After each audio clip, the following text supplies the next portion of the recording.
Hello everyone, very good afternoon to all of you. I once again welcome you all on Adda 24/7। So friends, आप सभी लोगों का once again अडर 24/7 पर welcome है। I hope you are fine and you are doing well. मैं उम्मीद करता हूँ आप सभी लोग बहुत ही अच्छे होंगे और आप सभी लोगों की प्रिपरेशन भी बहुत अच्छी चल रही होगी। तो चलिए फ्रेंड्स, आज के इस पर्टिकुलर सेशन में जो कि हम लोगों का रिजर्व बैंक ऑफ इंडिया का एनुअल रिपोर्ट का जो सेशन की सीरीज चल रही है, उस सीरीज़ की आज हम लोग 7th पार्ट में हैं। एंड अगेन हम लोग कुछ इंपॉर्टेंट पॉइंट्स जो है जो आरबीआई के एनुअल रिपोर्ट के अंदर दिए गए हैं, उन पॉइंट्स को हम लोग जो है डिस्कस करेंगे। फ्रेंड्स, ये सीरीज चल रही है जो आके अपकमिंग एग्जामिनेशंस के लिए बहुत ज़्यादा इंपॉर्टेंट होगी और जब तक आरबीआई की नेक्स्ट एनुअल रिपोर्ट नहीं आती है तब तक जो है यहाँ से क्वेश्चंस आपको जो है ज़रूर आपको देखने को मिलेंगे आपके एग्जामिनेशंस में।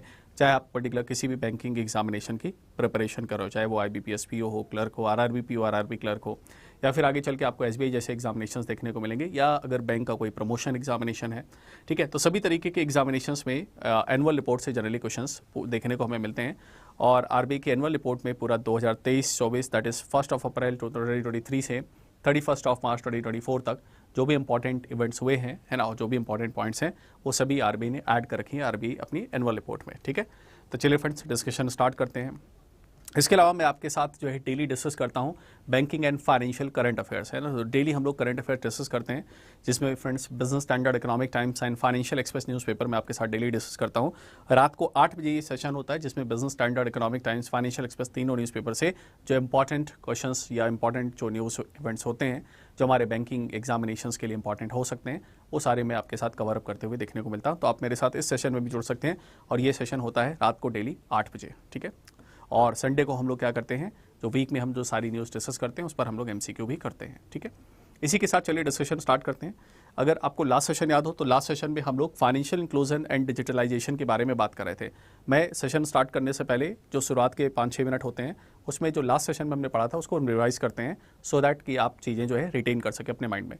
तो ये जो हमने लास्ट सेशन में पॉइंट्स पढ़ा था, एक बार मैं क्विकली आपको रिकैप करा देता हूँ, फिर हम लोग आज के इंपॉर्टेंट पॉइंट्स पर हम लोग अपना डिस्कशन स्टार्ट करेंगे। चैनल पर नए हैं तो चैनल को सब्सक्राइब जरूर कर लीजिएगा, वीडियो को लाइक और शेयर भी कर दिएगा, सो दैट कि और इस तरीके के अपडेट्स आपको मिलते रहें। चैनल को सब्सक्राइब जरूर कर लीजिएगा। चलिए, हम बात कर रहे थे फ्रेंड्स फाइनेंशियल इंक्लूजन के बारे में, है ना। तो फाइनेंशियल इंक्लूजन पर हमने डिस्कशन किया था कि अगर हम देखें तो हमारे यहाँ पर फाइनेंशियल इंक्लूजन का एस्पेक्ट जो है बढ़ा हुआ देखने को मिला था। एंड 60.1 जो है फाइनेंशियल इंक्लूजन का हमारा डेटा रहा, दैट इज मार्च 2023 का। सेशन की जो PDF है वो टेलीग्राम चैनल पर मिल जाएगी आपको। टेलीग्राम चैनल का लिंक डिस्क्रिप्शन के अंदर एडेड है ना, तो वहाँ पर आपको देखने को मिल जाएगा। तो उसको जरूर जो है ज्वाइन कर लीजिएगा, क्योंकि ये PDFs मैं वहाँ पर प्रोवाइड करता रहता हूँ, तो डेली आपको PDFs वहाँ पर मिल जाएंगी। तो ये हमने देखा था कि 60.1 जो है फाइनेंशियल इंक्लूजन इंडेक्स में काफ़ी अच्छा हमने परफॉर्म किया था और लगातार फाइनेंशियल इंक्लूजन हमारे यहाँ बढ़ता चला जा रहा है। इसके अलावा बात करें रिटेल सेगमेंट्स में, ऑनलाइन रिटेल सेगमेंट्स हो गया, साथ ही साथ ई-कॉमर्स एस्पेक्ट्स पर भी लगातार पेमेंट्स फैसिलिटीज़ बढ़ती चली जा रही है। फाइनेंशियल इंक्लूजन की अगर बात करें तो यहाँ पर Bharat bill payment system, bill payments में भी काफ़ी अच्छी ग्रोथ जो है हमें देखने को मिल रही। तो बिल पेमेंट सिस्टम में भी काफ़ी अच्छा ग्रोथ जो है हमें देखने को मिला। इसके अलावा UPI ट्रांजैक्शन भी काफ़ी ज़्यादा रिकॉर्ड बना रहा है और 13 अगर हम बात करें तो 13 billion transaction in a single month of March 2024 में हमें देखने को मिला। तो डिजिटल एस्पेक्ट पर भी हम लोग काफ़ी अच्छा करते हुए देखने को मिल रहे हैं and we are basically performing well, है ना। तो वो पॉइंट्स इंग्लिश हिंदी दोनों में नोट्स आपको दे रखें। कल मैंने आपको ग्राफ एक्सप्लेन किया था कि फाइनेंशियल इंक्लूजन इंडेक्स में बेस ईयर हम मान के चल रहे हैं 2017 और 2023 में अगर हम देखें बेस वैल्यू हमारी 0 है, मैक्सिमम वैल्यू हमारी 100 है, तो 0 to 100 के बीच में वहाँ स्कोर रहता है।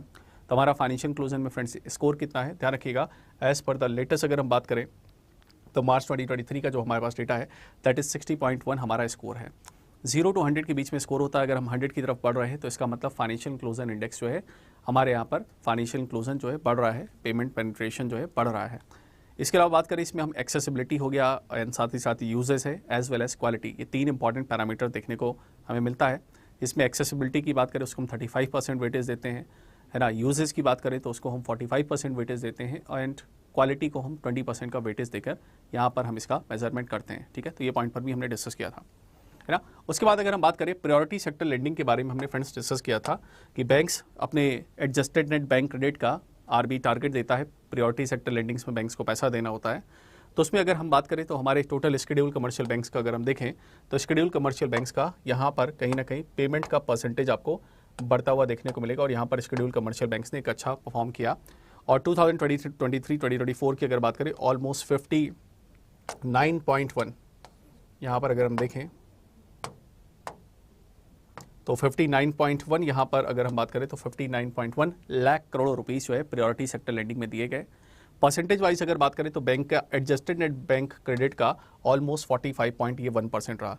तो पैरेंथेसिस मतलब जो ब्रैकेट के अंदर यहाँ पर दे रखा है वो हम बात कर रहे हैं percentage that is to adjusted net bank credit, bank का जो ANBC होता है या फिर credit exposure, credit equivalent of balance sheet exposure जो है आपको देखने को मिल जाएगा, जिसको CEOBE कहते हैं, credit equivalent of balance sheet exposure. जो भी वैल्यू हाई रहती है 45% यहाँ पर पैसा उधार में दिया इंस्टीट्यूशन से। ठीक है, तो ये पॉइंट्स हमने देखा था। इसके अलावा हम लोगों ने देखा था कि अंतर्दृष्टि प्लेटफॉर्म जो है RBI की तरफ से लॉन्च किया गया था। ये अंतर्दृष्टि प्लेटफॉर्म जो है रिजर्व बैंक ऑफ इंडिया का, जिसके थ्रू अब फाइनेंशियल इंक्लूजन इंडेक्स के लिए एक डैशबोर्ड है, जिसको RBI जो है अच्छे तरीके से फाइनेंशियल इंक्लूजन की ट्रैकिंग कर सके, उसके लिए अंतर्दृष्टि प्लेटफॉर्म जो है RBI ने लॉन्च किया था। तो अंतर्दृष्टि प्लेटफॉर्म था। ठीक है, तो ये हमने देखा था, ये पॉइंट्स हमने डिस्कस किए थे। ये चार्ट मैंने आपसे कहा था डिस्कशन करने के लिए, चलिए आज हम इस पर जो है बात करते हैं। ठीक है, अब हमारे देश में फाइनेंशियल इंक्लूजन की अगर बात करें तो फाइनेंशियल इंक्लूजन की प्रोग्रेस असल में कितनी है, उसके बारे में हमें यहाँ पर इंडिकेटर्स हमें जो है देखने को मिलेंगे। So let's talk about these indicators. ठीक है, चलिए, तो यहाँ पर RBI की तरफ से एक टेबल यहाँ पर हमें दे रखी है, एक हमारे पास चार्ट दे रखा है, जिसमें हमारे पास जो है financial inclusion plan and progress report हमें जो है टोटल देखने को मिल रही है, जिसमें हमारे देश में फाइनेंशियल इंक्लूजन कितने बेहतरीन तरीके से हुआ है उसके बारे में हमें यहाँ पर डेटा देखने को मिल रहा है। तो चलिए इस डेटा को हम लोग एक बार गो थ्रू करते हैं। तो यहाँ पर बैंकिंग आउटलेट्स की अगर बात करें, जो outlets in the villages branches की अगर बात करें, जो ग्रामीण क्षेत्रों में ब्रांचिंग आउटलेट्स जो हमें बैंकिंग के देखने को मिलेंगे, मार्च 2010 में ये लगभग 33,000 ब्रांचेस थी। दिसंबर 2022 में अगर हम देखें तो लगभग 53,159 आपको देखने को मिलेंगी, और दिसंबर 2023 तक ये नंबर बढ़ के 53,893, that is 53,893 almost provisional branches जो बैंक ने RBI को कोट किया।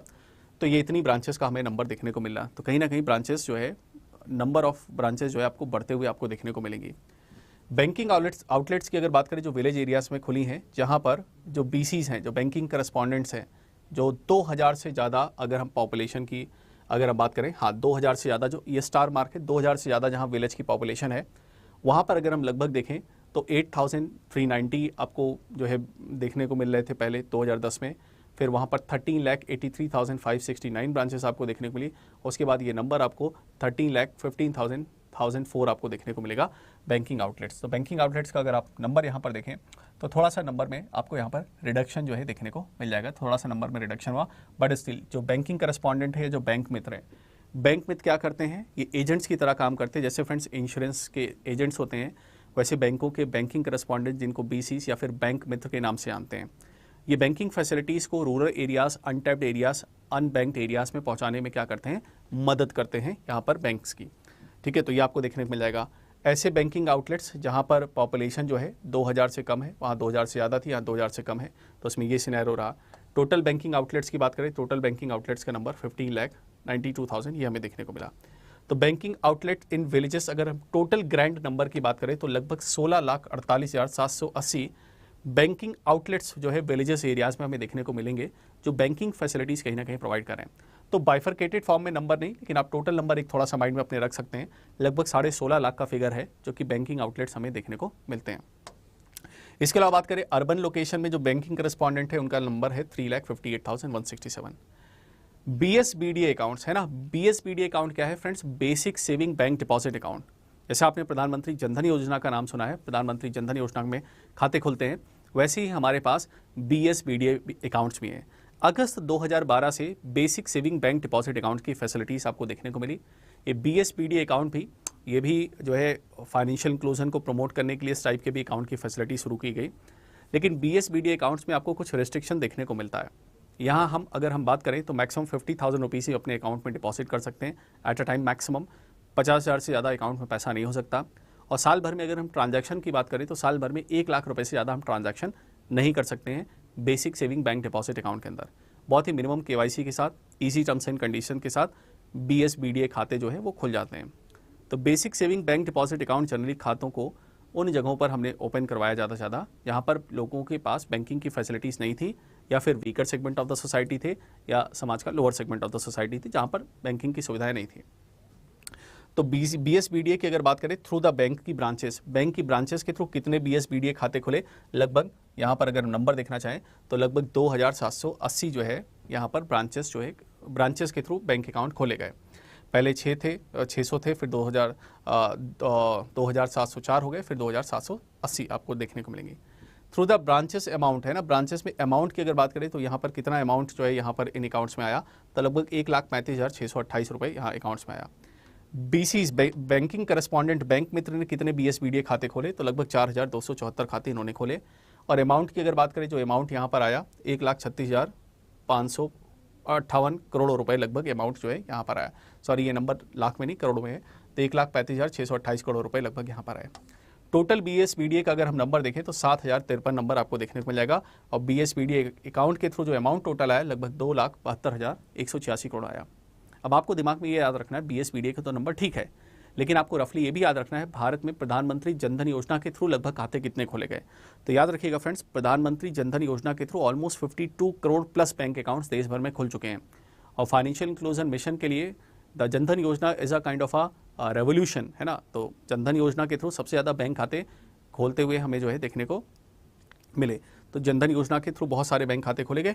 BSBDA का भी अगर आप नंबर थोड़ा सा दिमाग में रखना चाहें तो 2000 अगर हम बात करें 2024 में 2023 में दिसंबर 2023 तक का ये आंकड़ा है जो बैंक्स ने यहाँ पर RBI को दिया, उसमें लगभग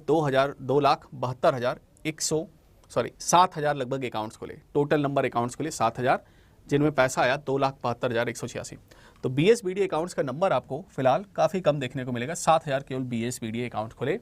और जनधन योजनाओं की अगर बात करें तो 2014 से लेकर अब तक अगर हम देखें तो लगभग 52 करोड़ से ज़्यादा बैंक खाते खुल चुके हैं। ओवरड्राफ्ट की फैसिलिटीज़ की अगर बात करें तो BSBDA में लगभग 53 लाख लोगों को ओवरड्राफ्ट की फैसिलिटीज़ जो है अवेल कराई गई है। ओवरड्राफ्ट फैसिलिटी, अच्छा नंबर में 53 lakh. Overdraft facility in amount की अगर बात करें 579 करोड़ रुपीज़। किसान क्रेडिट कार्ड जो है टोटल कितने बांटे गए, 507 क्रेडिट कार्ड बांटे गए। KCC अमाउंट इन करोड़ में देखें तो लगभग 8,11,906 करोड़ रुपए KCC के थ्रू बांटे गए। जनरल क्रेडिट कार्ड की अगर बात करें तो जनरल क्रेडिट कार्ड में लगभग 55 क्रेडिट कार्ड्स यहाँ पर बांटे गए, है ना। और इन्फॉर्मेशन टेक्नोलॉजी ट्रांजैक्शंस की अगर बात करें BCs के थ्रू, ये नंबर आपको देखने को मिलेगा। तो ये कुछ यहाँ पर नंबर दिए हैं। अब सवाल उठता है, सर हमारे एग्जाम में क्वेश्चंस कैसे पूछे जाएंगे, है ना, क्वेश्चंस किस तरीके से बन सकते हैं। तो क्वेश्चन के तौर पर आप इनके फुल फॉर्म्स याद रखिएगा। ये एक तो डायरेक्ट क्वेश्चन है और थोड़ा सा नंबर के थ्रू गो थ्रू कर लीजिएगा। तो क्वेश्चन क्या है, BCs क्या होते हैं, बिजनेस करस्पॉन्डेंट या बैंकिंग करस्पॉन्डेंट क्या होते हैं। ये क्या होते हैं, ये बैंक मित्र होते हैं जो बेसिकली एजेंट्स की तरह काम करते हैं, बैंक्स इनके साथ टाई अप करते हैं और ये आपको यहाँ पर देखने को मिलते हैं, ठीक। इसके अलावा BSBDA account, basic saving bank deposit account, मैंने आपको बताया। OD क्या है, ओवरड्राफ्ट फैसिलिटी। KCC क्या है, किसान क्रेडिट कार्ड। GCC क्या है, जनरल क्रेडिट कार्ड। ICT क्या है, इंफॉर्मेशन एंड कम्युनिकेशन टेक्नोलॉजी के थ्रू हमने देखा कि ट्रांजैक्शन वहाँ पर किए गए। ये जो सारा डेटा अभी तक आया है, जो public sector banks, private sector banks और RRB ने जो डेटा सबमिट किया RBI के पास, उसके अकॉर्डिंग ये सारी लिस्टिंग RBI ने तैयार की। ये प्रोग्रेस रिपोर्ट है।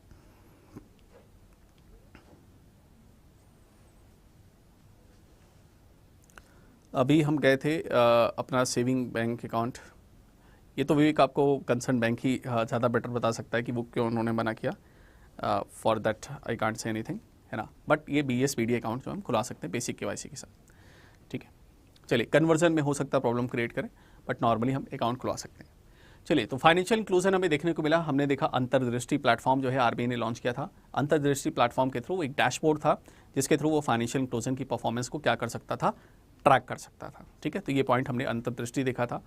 उसके बाद हमने गोल्स की भी बात किया था, है ना, कि रिजर्व बैंक ऑफ इंडिया का आने वाले समय में 2024-25 के लिए एजेंडा क्या है, दैट इज इस फाइनेंशियल ईयर के लिए एजेंडा क्या है।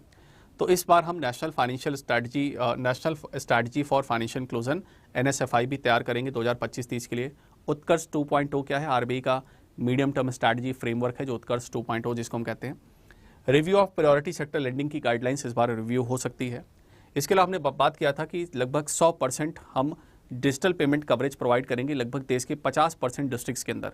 देश के 50% डिस्ट्रिक्ट्स के अंदर हम 100% बैंकिंग फैसिलिटीज़ प्रोवाइड करने की कोशिश करेंगे, जिसमें हम कोशिश करेंगे कि वहाँ पर कम से कम एक डिजिटल पेमेंट्स का यूज़ कम से कम बंदा कर रहा हो। डिजिटल पेमेंट्स की अगर बात करें, चाहे वो रुपए डेबिट कार्ड यूज़ कर रहा हो, चाहे मोबाइल बैंकिंग यूज़ कर रहा हो, चाहे UPI सिस्टम है, चाहे USSD सिस्टम है, चाहे आधार एनेबल पेमेंट सिस्टम, इनमें से कोई भी फैसिलिटी एटलीस्ट अगर वो यूज़ कर रहा है तो हम उसको कंसिडर करेंगे कि हम डिजिटल पेमेंट्स को expanding and deepening the digital payment ecosystem, हम डिजिटल पेमेंट को एक्सपेंड और डीप कर पा रहे हैं, ये हमें यहाँ से पता चलेगा, ठीक। इसके अलावा लीड बैंक स्कीम को और हम प्रमोट करेंगे और इफेक्टिवली इंप्लीमेंट करेंगे। साथ ही साथ रेगुलेटरी फ्रेमवर्क लाएंगे MSMEs के लिए, ताकि और उनको फैसिलिटी प्रोवाइड कर सकें। उत्कर्ष 2.0 के बारे में मैंने आपको बताया था कि उत्कर्ष वो प्लेटफॉर्म है RBI का जिसके through RBI medium term strategies अपनी फ्रेमवर्क करता है, जिसमें फाइनेंशियल स्टेबिलिटी को इंश्योर करता है और फाइनेंशियल सिस्टम को किस तरीके से बढ़ावा दिया जा सकता है, उन सभी एस्पेक्ट्स पर ध्यान रखता है। तो चलिए, ये सारे पॉइंट्स हमने लास्ट सेशन में फिलहाल डिस्कस किए थे और आई होप आप सभी को रिवाइज हो गए होंगे। देखिए friends, revision is very very important है ना। आप जितनी बार रिवीजन करते रहेंगे उतनी ज़्यादा चीज़ें आपके दिमाग में सेट हो जाएंगी।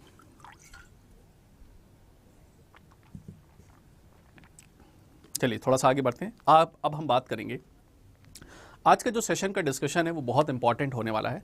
RBI के एनुअल फाइनेंशियल रिपोर्ट में पूरा चैप्टर ही है, नाम है इसका payments and settlement system and information technology. Payment and settlement system and information technology, जैसा कि एग्जामिनेशंस में डिजिटल बैंकिंग से रिलेटेड काफ़ी क्वेश्चंस एग्जामिनेशंस में पूछे आते हैं, and because of digital banking से रिलेटेड काफ़ी क्वेश्चंस एग्जाम्स में पूछे आते हैं, तो ये एक इंपॉर्टेंट टॉपिक आपको देखने को मिलेगा, है ना। RBI के एनुअल रिपोर्ट के अंदर अगर हम थोड़ा सा अच्छे तरीके से झांकें तो जितनी हम एनुअल रिपोर्ट पढ़ेंगे तो एनुअल रिपोर्ट पढ़ना आसान हो जाएगा। अगर आपने RBI की जो है पिछले जो है 2023-24 की अगर हम बात करें, पिछली 6-8 महीने का अगर RBI का अगर आपने बैंकिंग फाइनेंशियल करंट अफेयर्स ढंग से पढ़ा हुआ तमीज से, तो आपके लिए एनुअल रिपोर्ट बहुत आसान हो जाएगी, क्योंकि वही सब सारी चीज़ें जो है जो RBI ने पूरे साल भर जो उसके सर्कुलर्स आए, जो RBI से रिलेटेड इंपॉर्टेंट अपडेट्स आए, RBI से रिलेटेड इंपॉर्टेंट न्यूज़ आई, वो सारी चीज़ें कहीं ना कहीं RBI के एनुअल रिपोर्ट के अंदर आपको देखने को मिल जाएंगी। ठीक है, तो अगर आप पिछले पूरे लगभग 1 साल का banking and financial current affairs जो RBI से रिलेटेड है बेसिकली, वो अगर आप कवर अप करते हैं तो इनडायरेक्टली आपने पूरी रिपोर्ट जो है इनडायरेक्टली कवर अप कर ली। So and that is a trick for this one, जिससे हम और इफेक्टिवली RBI के एनुअल रिपोर्ट को कवर अप कर सकते हैं। हाँ, एनुअल रिपोर्ट के अंदर कुछ मेजर इंपॉर्टेंट डेटास हमें देखने को मिल जाते हैं, प्रॉपर चार्टिंग कर रखी है RBI ने, लिस्टिंग बना रखी है, वो हमारे लिए एक इंपॉर्टेंट डेटा देखने को मिल जाता है जो जनरली बीच में नहीं आता है, और नंबर्स हमें यहाँ पर देखने को मिल जाते हैं एनुअल रिपोर्ट के अंदर। तो फ्रेंड्स, अब हम बात करने वाले हैं कि हमारे देश में किस तरीके से पेमेंट एंड सेटलमेंट सिस्टम जो है डिजिटल पेमेंट्स में किस तरीके से रेवोल्यूशन आया, और डिजिटल पेमेंट्स के एस्पेक्ट पर हमने कितना बेहतरीन तरीके से काम किया, वो सारी बातें अब हमें देखने को मिलने वाली है। चलिए स्टार्ट करते हैं डिस्कशन। तो यहाँ पर एक पूरा चार्ट हमारे पास दिया हुआ है, payment and settlement indicators annual turnover. इन सब पर हम आएंगे, इस चार्ट पर हम आएंगे, बट इससे पहले मैं आपको साथ में डिस्कशन में ले चलता हूँ कि RBI ने यहाँ पर क्या क्या कहा इस पर्टिकुलर चैप्टर के अंदर। ठीक है, तो उन इंपॉर्टेंट पॉइंट्स को मैंने आपके लिए नोट्स के फॉर्म में समराइज कर दिया है, और जो मैं जितना करा रहा हूँ उतना अगर आप अच्छे से कवर अप कर सकते हैं, कर लेते हैं, तो मोस्ट ऑफ द क्वेश्चंस आपको एग्जाम में मिल जाने चाहिए। ठीक है, चलिए देखते हैं। The reserve Bank of India 2023-2024 की अगर बात करें, सस्टेन्ड अ एंडेवर टुवर्ड्स प्रोवाइडिंग सिक्योर, एक तो secure, accessible and affordable efficient payment system for every user with in the country. तो हमारे देश में सभी लोगों तक एक सिक्योर, सुरक्षित, एक्सेसिबल, सभी लोगों की पहुंच में, और एक एफिशिएंट और एक बेहतरीन तरीके का पेमेंट सिस्टम सभी लोगों तक पहुंच सके, ये हमारा ऑब्जेक्टिव रहा। और रिजर्व बैंक ऑफ इंडिया ने एक्सप्लोर किया avenues of expanding the global outreach of UPI payment interface. तो हमारा जो UPI सिस्टम है और जो हमारा रुपए प्लेटफॉर्म है, these two systems are becoming global. तो हमारा जो प्लेटफॉर्म है वो केवल और केवल इंडिया में ना यूज़ करके एक ग्लोबल लेवल पर भी, हमें बड़े लेवल पर यूज़ होते हुए भी हमें देखने को मिलेगा, and that is a quite impressive from our side. Reserve Bank of India remain steadfast its efforts ensuring the robust and secured information technology system। तो हम एक रोबस्ट, एक बेहतरीन तरीके का technology system, IT infrastructure and smooth जो functioning है banking system के अंदर, उसको मजबूत बनाए रखने के लिए RBI ने कहा कि अब इसमें काम करें। तो ये चैप्टर की स्टार्टिंग में RBI ने बताया। चलिए, इसमें सबसे पहली बात आती है जो हमारे one of the most popular and one of the most famous system, that is UPI। UPI की अगर बात करें, ease of use is one of the biggest USP of, ये सबसे ज़्यादा यूनिक सेलिंग पॉइंट है इसका UPI का, जो कि इनेबल है, यूज़र फ्रेंडली है, और 24/7 हम कभी भी इससे पैसा ट्रांसफ़र कर सकते हैं। UPI के बारे में आपको अच्छे से याद होगा। UPI की अगर बात करें तो यूनिफाइड पेमेंट इंटरफेस के थ्रू हम 24/7 कभी भी किसी को पैसा ट्रांसफ़र कर सकते हैं। पैसा रियल टाइम में ट्रांसफ़र होता है। ठीक है, चलिए UPI की मैं स्पेशलिटी यहाँ पर साइड में लिख देता हूँ in form of short notes, ताकि आप इसको भी ध्यान रखिएगा अच्छे से। तो UPI की अगर बात करें तो फ्रेंड्स, UPI हमारे लिए रियल टाइम में पेमेंट ट्रांसफ़र आपको देखने को मिलता है। डिजिटल बैंकिंग का अलग से मैंने वन शॉट वीडियोस में आप देखेंगे तो 3 घंटे का ऑलमोस्ट सेशन कर रखा है। वन शॉट में जाएंगे यूपीआई क्या होता है, एईपीएस क्या होता है ना, आईएमपीएस क्या होता है, एनईएफटी क्या होता है, आरटीजीएस क्या होता है, जितने भी पेमेंट सिस्टम है सारे के सारे मैंने करा रखे हैं, तो उसको भी आप आराम से देख सकते हैं। बट इन शॉर्ट मैं यहाँ बता देता हूँ थोड़ा सा।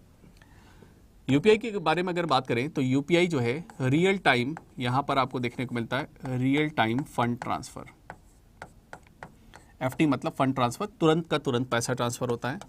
लिमिट आपको यूपीआई की अच्छे से ध्यान रखनी है, और यहाँ पर क्वेश्चन सबसे ज़्यादा बनते हैं। लिमिट की अगर बात करें यूपीआई की फ्रेंड्स, तो मिनिमम लिमिट तो आप सभी को पता है, मिनिमम लिमिट आपको देखने को मिल जाएगी 1 रुपीज़ की, तो 1 रुपये की तो मिनिमम लिमिट है। लेकिन जब बात करते हैं मैक्सिमम लिमिट की, तो यहाँ पर बहुत सारी चीज़ें हमें देखने को मिलती हैं। मैक्सिमम लिमिट की अगर हम इन जनरल की बात करें, तो इन जनरल आपको यूपीआई की लिमिट मैक्सिमम जो देखने को मिलती है that is up to 1 lakh rupees, 1 lakh रुपए तक जो है आपको इसकी मैक्सिमम लिमिट देखने को मिलती है। मतलब 1 रुपये से लेकर अधिकतम आप भाई 1 लाख रुपए तक क्या कर सकते हैं, ट्रांसफ़र कर सकते हैं। लेकिन इन सर्टेन केसेस, कुछ स्पेशल केसेस में यहाँ पर इसकी लिमिट आपको ज़्यादा भी देखने को मिलेगी। जैसे अगर आप कर रहे हैं, लेट्स सपोज अगर आप इंश्योरेंस का प्रीमियम भर रहे हैं,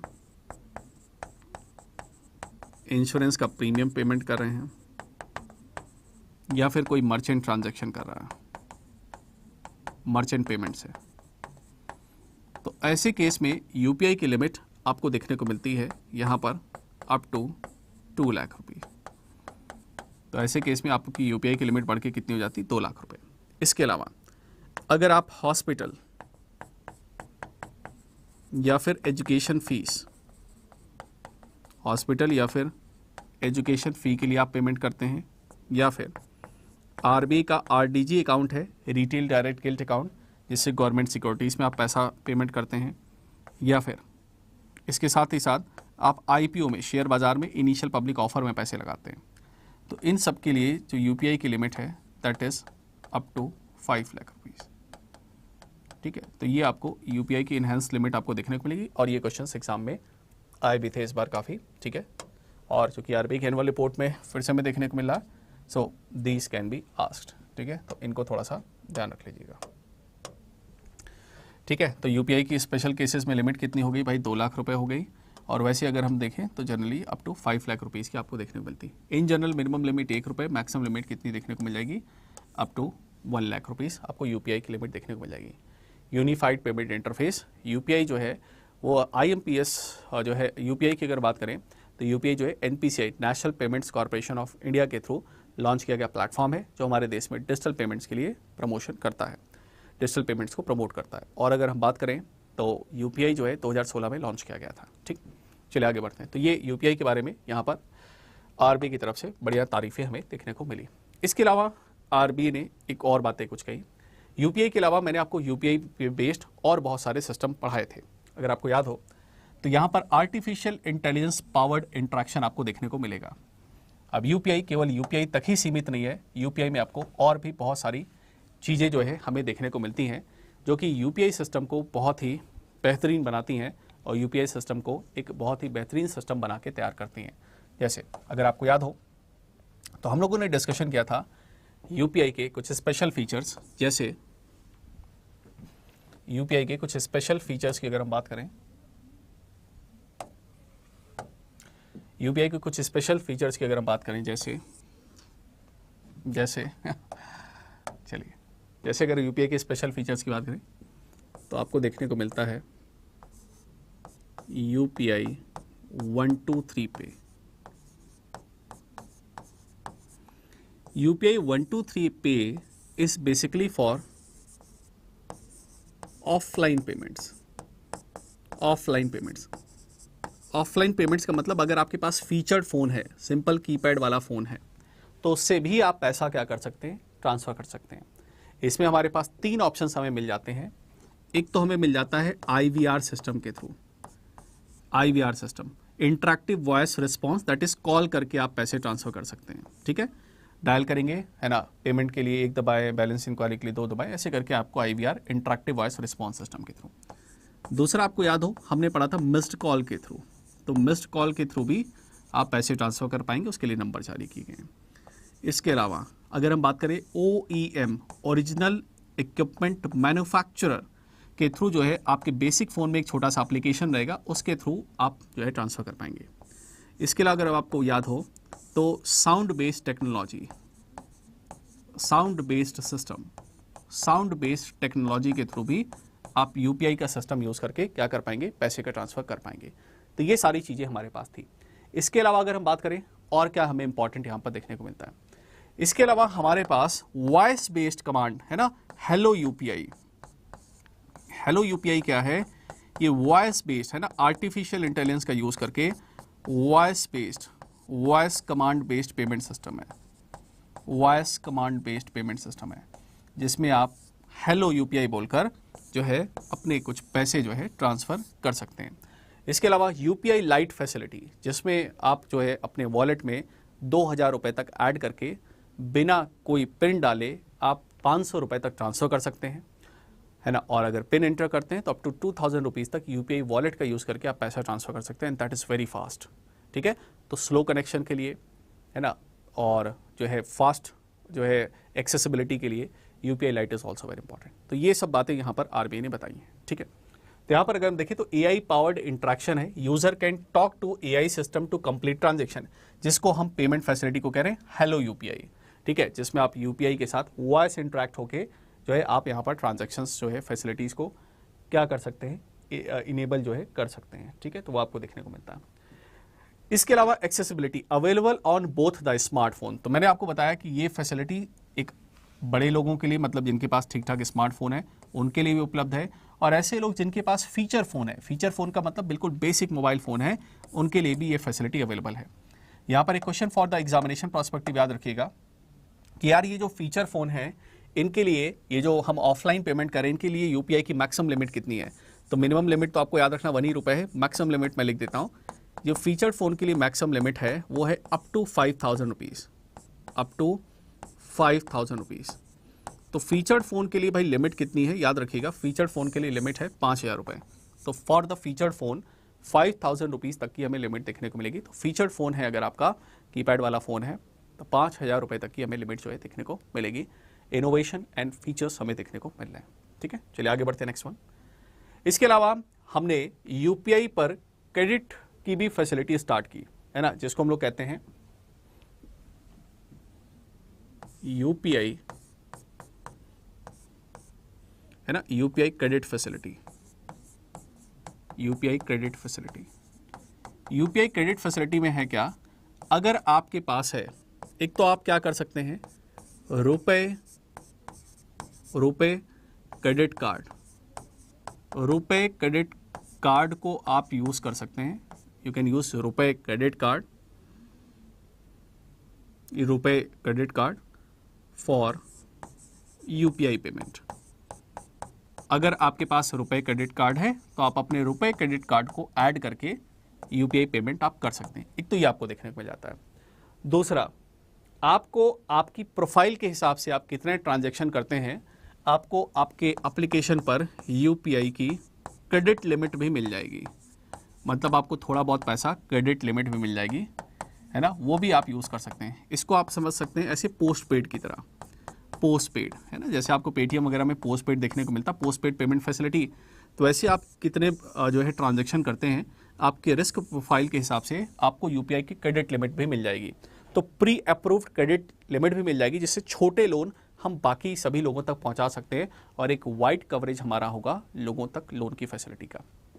ठीक है, तो ये भी हमें यहाँ पर देखने को मिलेगा, and that is also a good feature for this one. तो हमें क्या क्या देखने को मिला, एक तो क्रेडिट लाइन इंटीग्रेशन में हमें क्या देखने को मिला, pre sanction credit limit.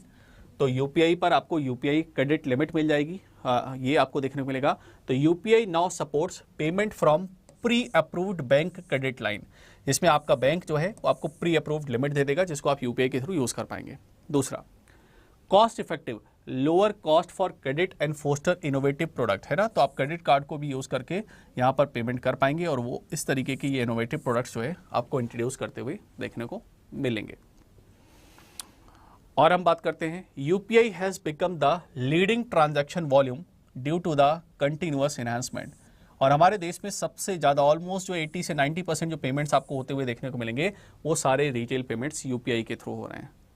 The innovation have broad in the UPI use and establish a digital payment accessible public grievances. और हमारे देश में जो डिजिटल पेमेंट की सर्विसेज है उसका सबसे बड़े लेवल पर यूज जो है यूपीआई के थ्रू ही आपको देखने को मिल रहा है। ठीक है, तो ये सारी बातें यहाँ पर आरबीआई ने बताई।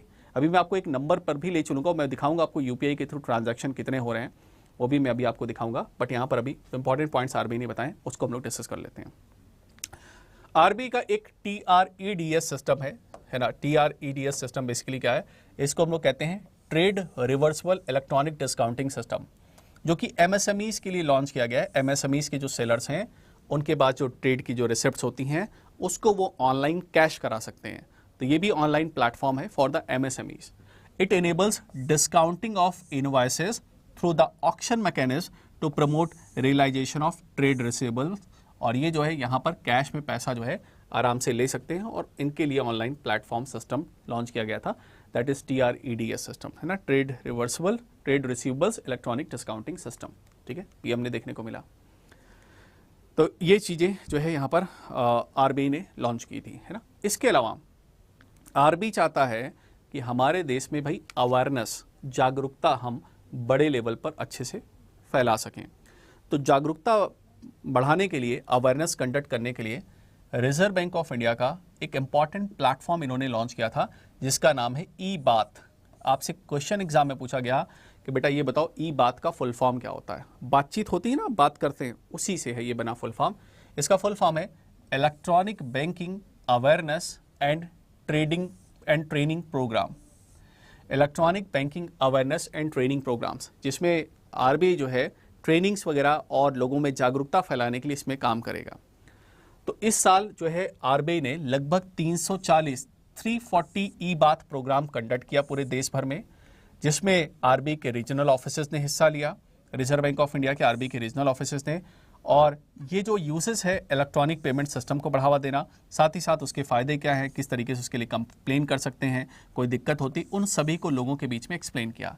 तो लगभग 340 ई बात प्रोग्राम जो है वो रिजर्व बैंक ऑफ इंडिया ने कंडक्ट कराया, जिसमें आरबीआई की रीजनल ब्रांचेस ने भी पार्टिसिपेट किया। तो ई बात प्रोग्राम जो है, ध्यान रखिएगा, electronic banking awareness and training programme, electronic banking awareness and training programme. ठीक है, तो ई बात क्या है, आरबीआई का एक अवेयरनेस प्रोग्राम है, जिसमें आरबीआई की रीजनल ब्रांचेस ने पार्टिसिपेट किया, so that digital payment system और डिजिटल जो है पेमेंट फैसिलिटीज़ और उसमें ग्रीवेंसेस या रिड्रेसल के लिए क्या क्या कैसे हम कंप्लेन कर सकते हैं, उन सब के बारे में यहाँ पर लोगों को जागरूक किया गया। ठीक है, तो ये बिल्कुल ध्यान रखिएगा।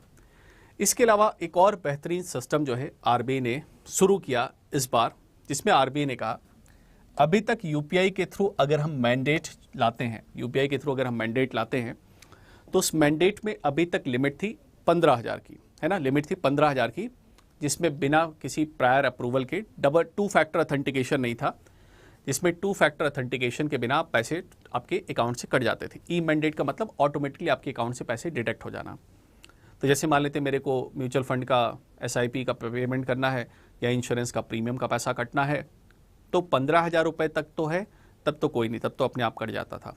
लेकिन अगर 15,000 से ज़्यादा बड़ा अमाउंट है तो मेरे को वहाँ पर वेरीफाई करना पड़ता था, पिन वगैरह डाल के दोबारा वेरिफिकेशन प्रोसेस करना पड़ता था। लेकिन यहाँ पर आरबीआई ने लोगों की सहूलियत के लिए ये जो 15,000 रुपये की लिमिट थी for the e mandate through the UPI, इसकी लिमिट को बढ़ा के 1 लाख रुपये कर दिया। For what? For insurance premium as well as for the mutual funds, इनके लिए जो है इसको बढ़ा दिया गया, साथ ही साथ क्रेडिट कार्ड के बिल के लिए भी। ठीक, तो ये यहाँ पर एक इंपॉर्टेंट अपडेट है, इसको ध्यान रखिएगा, ये एग्जाम के लिए एक आने वाला डायरेक्ट क्वेश्चन है। तो देखते हैं क्या है। Reserve Bank of India enhanced the reserve Bank of India, the RBI has enhanced the limit for subsequent transaction undertaking annual report 2023-2024 168 without additional factor authentication. Present जो प्रिस्क्राइब्ड जो लिमिट हमें देखने को मिली, जो प्रेजेंट हमें प्रिस्क्राइब्ड लिमिट जो हमें देखने को मिली,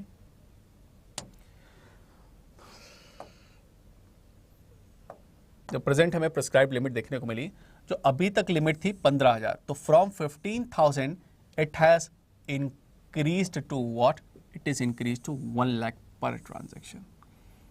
ये 1 लाख रुपीस पर ट्रांजैक्शन, अच्छे से याद रखिएगा, इसको मैंने बहुत डार्क हाईलाइट कर दिया है, ऐसा ना हो ये दिखे ना तो मैं इसको इरेज करके दूसरा कलर यूज़ कर लेता हूँ, बट इसको याद जरूर रखिएगा अच्छे से, इस वेरी वेरी इंपॉर्टेंट पार्ट है ना। चलिए मैं ग्रीन से ही कर देता हूँ, तो इसको याद जरूर रखिएगा कि कितना यहाँ पर कर दिया गया है, ठीक है। That is 1 lakh per transaction इस लिमिट को कर दिया गया for all the following categories. अच्छा, अब सवाल उठता है कि ये सर कर तो दिया गया है, लेकिन किन कैटेगरीज के लिए ये काम किया गया? तो ये काम किया गया है सब्सक्रिप्शन ऑफ म्यूचुअल फंड, अगर आप म्यूचुअल फंड की पेमेंट कर रहे हैं तो उसके लिए लिमिट पड़ी है।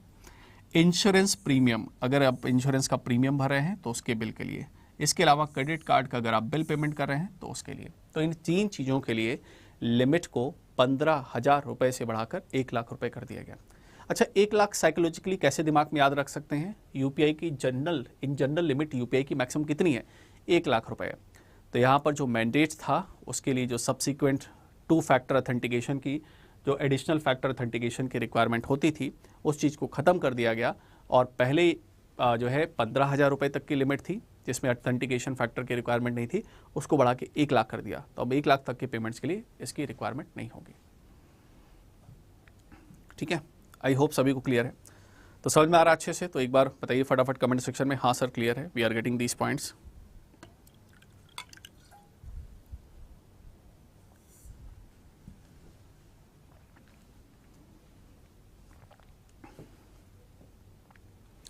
चलिए आगे बात करते हैं नेक्स्ट वन। तो हमने ई बात के बारे में देखा, ये ई बात के through RBI awareness basically conduct करा था, जागरूकता प्रोग्राम था। तो reserve Bank of India conduct करा ई बात प्रोग्राम्स फॉर रेगुलरली, लगभग 340 ई बात प्रोग्राम्स जो है देश भर में कंडक्ट किए गए, ये हमने देखा। इसके अलावा हम बात करते हैं, रिजर्व बैंक ऑफ इंडिया ने ऑब्जर्व किया डिजिटल पेमेंट अवेयरनेस वीक, है ना। ये डिजिटल पेमेंट अवेयरनेस वीक क्या है? जिसपे हम जागरूकता फैलाते हैं, और ये 4 मार्च से जो है 10 मार्च तक कंडक्ट किया गया।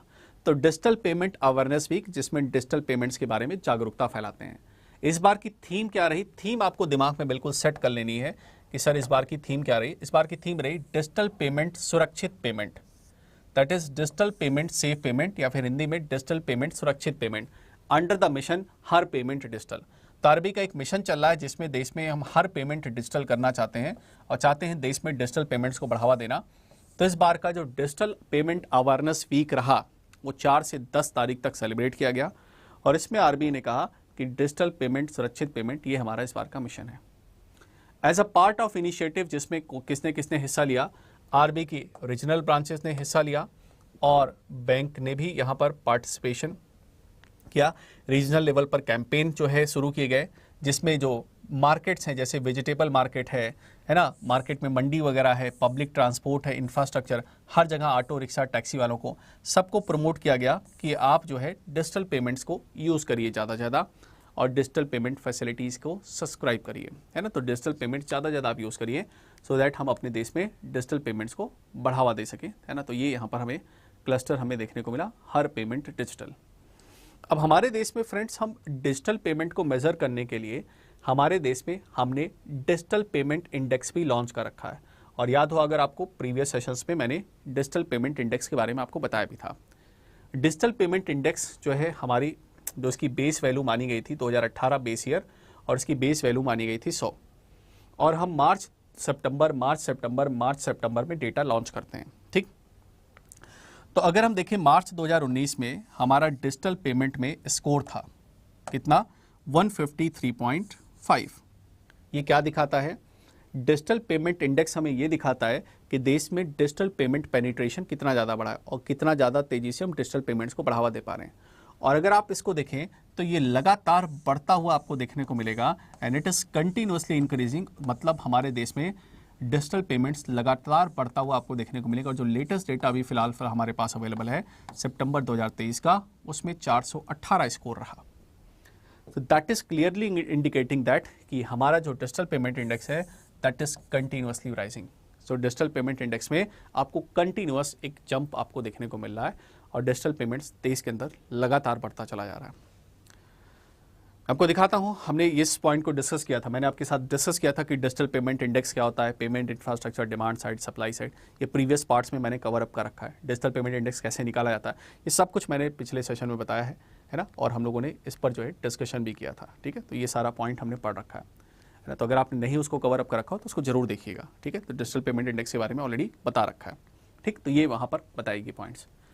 अब मैं चलिए एक बार आपको ले चलता हूँ यहाँ डेटास की तरफ कि हमारे देश में कितने कितने ट्रांजेक्शन्स हुए, उसका एक थोड़ा सा हम एक फिगर देखते हैं यहाँ पर कि हमारे पास क्या रहा टर्नओवर। ये अप्रैल से मार्च तक का हमारा जो है पूरा डेटा है। डेटा देख के कंफ्यूज मत होइए, सब कुछ रटना नहीं, मोटा मोटा एक बार हाईलाइट एक सिरसरी निगाह से नज़र डाल लेते हैं कि क्या क्या है, ठीक। तो ये हमारे पास जो टेबल है ये पेमेंट सिस्टम इंडिकेटर्स है। एनुअल टर्नओवर रहा अप्रैल से मार्च तक का। ये हमारे पास वॉल्यूम वाइज है। मैं आपको बहुत बार बता चुका हूँ वॉल्यूम और वैल्यू का मतलब क्या होता है। वॉल्यूम का मतलब कितने नंबर ऑफ लोग ट्रांजैक्शन कर रहे हैं, इसका मतलब हो गया वॉल्यूम। और वैल्यू का मतलब होता है इन टर्म्स ऑफ मनी, है ना। वॉल्यूम का मतलब होता है इन टर्म्स ऑफ मनी, ठीक है, ठीक है। तो ये बिल्कुल ध्यान रखिएगा, ये यहाँ पर लाख करोड़ों में वैल्यू दे रखी पैसे में, और ये नंबर ऑफ वॉल्यूम कितना हो रहा है। मैं आपको एग्जांपल देता हूँ, है ना। Credit corporation of India limited CCI जो है हमारे यहाँ जो पेमेंट सिस्टम को ऑपरेट करने के लिए काम करता है, इसमें अगर देखें तो इसके नंबर ऑफ ट्रांजैक्शन यहाँ पर देखने के लिए 33, 41, 43 RBI वगैरह के ट्रांजैक्शन होते हैं। मेन हम आते हैं RTGS पर, real time gross settlement. RTGS large value credit transfer की अगर बात करें तो RTGS में अगर आप देखें तो रियल टाइम ग्रॉस सेटलमेंट में लगभग आपको 2700 ट्रांजैक्शन, 2700 लाख 2700 लाख जो है ट्रांजैक्शंस टोटल हुए। इतने लोगों ने मतलब ट्रांजैक्शन किए। पैसे में अगर हम बात करेंगे तो लगभग 1708 लाख करोड़ रुपीस का ट्रांजैक्शन हुआ है RTGS के थ्रू। तो RTGS के थ्रू कभी भी अगर आप देखेंगे, चूंकि मिनिमम RTGS की 2 लाख रुपए की लिमिट होती है और मैक्सिमम कोई लिमिट नहीं होती, तो RTGS में बड़े अमाउंट्स के ट्रांजैक्शंस किए जाते हैं। तो यहाँ पर आप देख सकते हैं लगभग 1708 लाख करोड़ रुपीस के ट्रांजैक्शन हुए हैं इससे, और लगभग 2700 लाख जो है नंबर ऑफ ट्रांजैक्शन किए गए हैं, वो अमाउंट में है। और ये इसके बाद क्रेडिट ट्रांसफर की अगर बात करें, Aadhaar enable payment system, Aadhaar payment bridge system, electronic clearance system, immediate payment services, national automated clearing house, national electronic fund transfer और UPI, ये जो हमारे डिजिटल पेमेंट्स है, देखिए इनके आप नंबर्स भले मत याद रखिए, लेकिन इनका कंसेप्ट क्या है, इनका काम क्या है, इनका नाम क्या है, वो आप जरूर ध्यान रखिएगा। डायरेक्ट वहाँ से एग्जामिनेशंस में क्वेश्चन पूछ आते हैं। और ये सारी चीज़ें फिर से मैं बता रहा हूँ, डिजिटल पेमेंट्स में मैंने 3 घंटे का सेशन आपका करा रखा है, इसमें सारे डिजिटल पेमेंट्स को हमने अच्छे से कवर अप कर रखा है। तो आधार इनेबल पेमेंट सिस्टम, जिसमें माइक्रो ATM डिवाइस देकर हम बिजनेस करस्पॉन्डेंट के थ्रू काम करते हैं। यहाँ पर अगर हम ट्रांजैक्शन की बात करें तो लगभग आपको 4 लाख आपको जो है वॉल्यूम आपको देखने को मिलेगा कि नंबर ऑफ ट्रांजैक्शन हुए। एंड पेमेंट की अगर बात करें पॉइंट्स में तो 0.003 लाख करोड़ वहाँ पर अमाउंट में ट्रांजैक्शन हुआ। आधार पेमेंट ब्रिज सिस्टम के थ्रू इतना ट्रांजैक्शन हुआ। Electronic clearance system, ECS system अब ज़्यादा यूज़ नहीं होता, इसीलिए यहाँ पर कोई डेटा नहीं यूज़ है। अब ECS की जगह आपको पता है नाथ सिस्टम यूज़ होता है, national automated clearing house. National automated clearing house अगर आपको याद हो तो ये बल्क पेमेंट ट्रांसफर्स के लिए आपको यूज़ होते हुए आपको देखने को मिलेगा। So this is use for bulk payment transaction. Bulk payment transactions के लिए यूज़ किया जाता है। जैसे सरकार को सब्सिडी ट्रांसफ़र करनी है ना, गवर्नमेंट को डिविडेंड ट्रांसफ़र करना है, पेंशन ट्रांसफ़र करनी है, कंपनीज़ को एम्प्लॉयज़ की बहुत सारी सैलरी ट्रांसफ़र करनी है, या फिर बहुत सारा पेमेंट रिसीव करना है, म्यूचुअल फंड कंपनी को बहुत सारा पेमेंट रिसीव करना है, इंश्योरेंस कंपनी को बहुत सारा प्रीमियम का पैसा जो है रिसीव करना है ना, या फिर इस तरीके से जो पेमेंट आपको रिसीव करने हैं, तो वो सारा पेमेंट यहाँ पर, ठीक है। तो इसीलिए आपको ECS का सिस्टम आपको ब्लैंक देखने को मिलेगा, ठीक है। तो ये हमें देखने को मिलेगा। इसके अलावा नाथ सिस्टम में आप देख सकते हैं कितने ट्रांजैक्शंस हुए। IMPS का ट्रांजैक्शन में हमारे लिए जो फीचर है, जो हाईलाइटेड है, वो हमारे पास है UPI में अभी हमने बात किया 13 मिलियन ट्रांजैक्शन आपको लगभग देखने को मिले। तो लगभग अगर आप देखें तो लगभग 13 lakh transaction, almost 13 lakh transaction यहाँ पर आपको देखने को मिले जो है इस पर्टिकुलर सिस्टम में। नॉट 13 लाख, अगर हम देखें तो 13,11,295 लाख वॉल्यूम जो है ट्रांजैक्शन हमें देखने को मिले। इसको 13 मिलियन ट्रांजैक्शन हम कहेंगे, ठीक है। तो 13 मिलियन ट्रांजैक्शन आपको देखने को मिले। उससे पहले 4 मिलियन थे, फिर 8 मिलियन, फिर 13 मिलियन ट्रांजैक्शन हमें देखने को मिले। वैल्यू की अगर बात करें तो लगभग 200 लाख करोड़, 200 लाख करोड़ रुपीज़ का वॉल्यूम रहा UPI का। तो UPI में आप देख सकते हैं काफ़ी नंबर पे ट्रांजैक्शन आपको देखने को मिले, ठीक है। सो UPI में नंबर में transaction 200 lakh. NEFT, national electronic fund transfer अगर हम देखें तो यहाँ पर आप देख सकते हैं इसका नंबर, ठीक। इसी तरीके से इन्हीं का ECS सिस्टम नाच है ना, NETC system, national electronic toll collection system के थ्रू कितना पैसा रिसीव हुआ। तो यहाँ पर डेबिट ट्रांसफर और डायरेक्ट जो बेनिफिट में पैसा रिसीव हुआ डायरेक्ट डेबिट में, पैसा सरकार के पास कितना रिसीव हुआ, तो NETC system, national electronic toll collection system, जो फास्टैग वाला है, उसके थ्रू हमें रिसीविंग देखने को मिल जाएंगी। क्रेडिट कार्ड, डेबिट कार्ड के कितने ट्रांजैक्शन है वो आपको देखने को मिल जाएंगे। प्रीपेड पेमेंट इंस्ट्रूमेंट्स है ना, जैसे UPI और जैसे आपका गूगल पे, फ़ोन पे, पेटीएम वगैरह, उनका जो है आपको देखने को मिलेगा। पेपर पेड सिस्टम भी आपको देखने को मिल जाएगा। तो यहाँ पर एक बार सभी का फुल फॉर्म देख लेते हैं। That is a very important part for the examination point of view. ठीक है, देख लेते हैं। CCIL क्या है? Clearing corporation of India limited. ये कंपनी है जो पेमेंट्स के लिए काम करती है। Aadhaar payment bridge system, IMPS immediate payment service, NEFT national electronic fund transfer, national electronic toll collection system, FASTag का ये सिस्टम है। Aadhaar enable payment system, AEPS system, ECS electronic clearance service. ठीक है, NACH system, national automated clearing house, भीम Bharat interface for money, और ये credit debit आपको देखने को मिल जाएगा। ठीक है, तो ये सारे पॉइंट्स हमने देखने को मिले। ठीक, तो ये हमने डिजिटल पेमेंट्स ट्रांजैक्शंस के बारे में आज के सेशन में डिस्कशन किया। वंस अगेन मैं आपसे फिर से बता रहा हूँ, है ना, रात में हम लोग सेशन करते हैं रात को, banking and financial current affairs. इस सेशन में जरूर कनेक्ट हो जाइएगा। ठीक है, और जो है डेली का डेली ये आपका 2 बजे सेशन हो रहा है। ठीक है, तो फ्राइडे कल भी ये आपका सेशन होगा। कल इसका हम लोग 8th पार्ट कंडक्ट करेंगे और पॉइंट हम लोग डिटेल में डिस्कस करेंगे। तो अभी के लिए फ्रेंड्स इतना ही करते हैं। चैनल पर नए हैं, सब्सक्राइब करिएगा, वीडियो को लाइक और शेयर करिएगा। ठीक है, और PDF के लिए टेलीग्राम चैनल डिस्क्रिप्शन में आपको लिंक देखने को मिल जाएगा, उसमें कनेक्ट हो जाएगा। I will provide that PDF there. Okay, तो चलिए अभी के लिए इतना करते हैं। See you in the next, till then bye bye, take care, thank you very much.